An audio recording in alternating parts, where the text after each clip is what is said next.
नमस्कार किसान भाइयों, आज हमारे बीच में आए हुए हैं डॉक्टर प्रिंस, जो कि हमारे असिस्टेंट हॉर्टिकल्चरिस्ट लगे हुए हैं हमारे department of horticulture CCHHU Hisar में। तो डॉक्टर साहब से रिक्वेस्ट है कि जो हमारे किसान भाई फूलों के साथ जुड़े हुए हैं, फूलों की जो खेती करते हैं, उसमें एक फूल है जिसका नाम है ग्लैडियोलस। तो डॉक्टर साहब उसके एक्सपर्ट हैं, विशेषज्ञ हैं, उस पर अनुसंधान रिसर्च एक्सटेंशन का काम डॉक्टर साहब ने अच्छा किया हुआ है। तो मैं डॉक्टर साहब का स्वागत करता हूं और मैं रिक्वेस्ट करता हूं कि वो किसान भाइयों को ग्लैडियोलस के ऊपर जो भी जानकारी उनके पास है वो दें। सभी किसान भाइयों को नमस्कार। जैसा कि डॉक्टर साहब ने बताया कि ग्लैडियोलस के बारे में किसान भाइयों को जानकारी देना इस समय जो है बड़ा आवश्यक है, क्योंकि अभी जो है ग्लैडियोलस का प्लांटिंग टाइम नज़दीक है। क्योंकि ये जो है ग्लैडियोलस फूल की फसल है और ये अक्टूबर माह से नवंबर माह के बीच में लगाया जाता है। और ये कंदनुमा फसल है, जैसे कि हम आलू की बिजाई करते हैं, अपना प्याज की बिजाई करते हैं, उसी तरह इसके कंद आते हैं, कोरम आते हैं, जिसके इसकी बिजाई की जाती है। तो ये जो फूलों की फसल है, ये डंडी नुमा आपको जो फूल देती है। एक डंडी पे बहुत सारे जो हैं फूल लगते हैं। तो और इस डंडी की जो कीमत है मार्केट में 10 से 15 रुपये प्रत्येक डंडी रहती है। और इसकी बहुत सारी जो है वैरायटीज आती हैं, मल्टीपल कलर वैरायटीज आती हैं। ऐसा कोई मतलब रंग नहीं है जो इसमें ना मिलता हो। तो बहुरंगी वैरायटीज आती हैं। सफ़ेद रंग की जो है इंटरनेशनल मार्केट में ज़्यादा डिमांड रहती है। तो वैरायटी के नाम है, किसान भाइयों को पता होना चाहिए कि कौन कौन सी वैरायटीज जो है हम लगा सकते हैं। जैसे वाइट प्रॉस्पेरिटी है, शुभम है, कैंडीमैन है, पंजाब डॉन है। तो इस तरह की बहुत सारी वैरायटीज हैं। लाल रंग, आपका पर्पल रंग, वाइट रंग, येलो, मैजेंटा, मतलब बहुत सारे जो है रंग इसमें अवेलेबल रहते हैं। तो जैसा कि मैं बात कर रहा था प्लांटिंग टाइम की, तो अक्टूबर मंथ में जो है हम इसकी प्लांटिंग कर सकते हैं। और जो इसके कंद हैं उनको हम जो है लेते हैं लगाने के लिए। आपके 2.5 से 5 सेंटीमीटर का जो है डायमीटर के जो कंद हम सेलेक्ट करते हैं लगाने के लिए, और उनको 5 सेंटीमीटर गहरा ज़मीन में हम बोते हैं। अगर हम एक उठे हुए बेड पे अगर इसको लगाएं तो इनकी जो है कंद की जो डेवलपमेंट है वो भी बहुत अच्छी होती है। हम इसको प्लेन बेड पे भी लगा सकते हैं, लेकिन जो रेस्ड बेड हैं उन पे हम लगाएं तो कंद की डेवलपमेंट हमारी अच्छी होती है। तो 5 सेंटीमीटर हम गहरा इसको बोते हैं। और जो हम स्पेसिंग है, दूरी है, पौधा टू पौधा और लाइन टू लाइन जो दूरी है, हम उसको 25 × 25 सेंटीमीटर पे लगाएं तो ये इसकी प्रोडक्शन अच्छी आती है। और दूसरा जो है ये लगभग आपको 80 से 90 दिन के बाद जो है फूल देना शुरू कर देता है ये पौधा।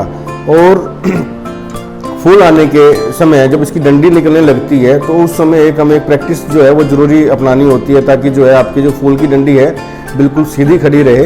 सीधी जो है ना उसकी डायरेक्शन सीधी जाए, उसकी डंडी टेढ़ी ना हो, क्योंकि टेढ़ी डंडी की जो है मार्केट में डिमांड नहीं है।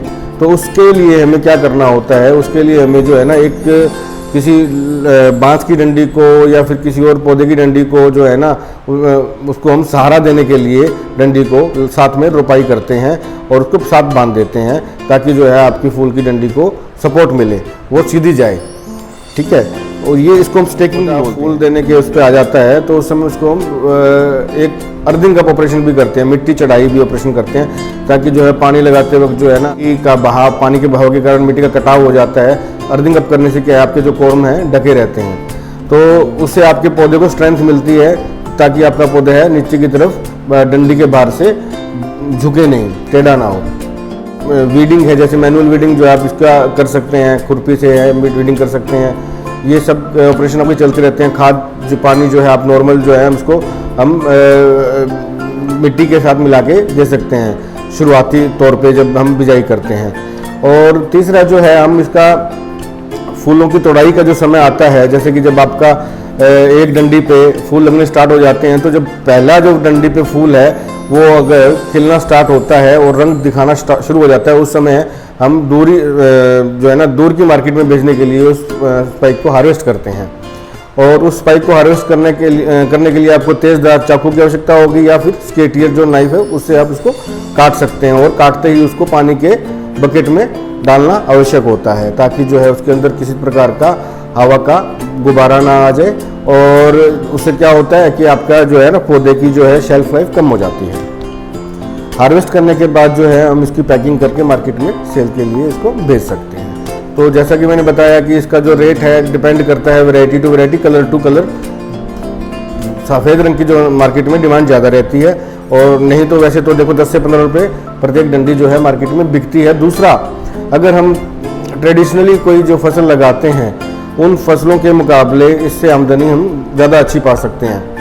वो कैसे? क्योंकि 10 से 15 रुपये पर, अगर 10 रुपये भी मानते हैं हम कि 10 रुपये डंडी भी मार्केट में हमारी बिकती है, तो एक अगर हम हमारे 60,000 कोरम हम एक एकड़ में लगाते हैं, 60,000 कोरम मतलब 60,000 डंडी फूल वाली हमें मिलती हैं।